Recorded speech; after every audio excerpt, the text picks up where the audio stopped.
Hey, what's up everyone and welcome back to our YouTube channel. In this video I'm going to be showing you how you can make song covers using AI. So the easiest way to do this is by first we're going to need to separate the vocals from the rest of the song. And to do that you want to download your song first, so you would have the file in MP3 and then you want to head over to x-minus.pro. From the top tabs you can see vocal remover, so you want to press on that. And then you want to drag and drop the file that you downloaded or simply just upload it in here.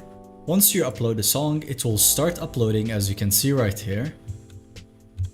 When it's done processing, you will see two files, which the first one is basically for the music while the second one is for the vocals. After you've had your both files, now you want to go to this website right here. I'll write it for you in the video.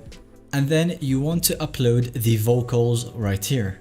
And then you can select any artist that you want to cover your song. So we can choose, for example, I'm pretty sure if you had a subscription for this, you would be getting access to a lot more artists. And then after that, you want to click on remix.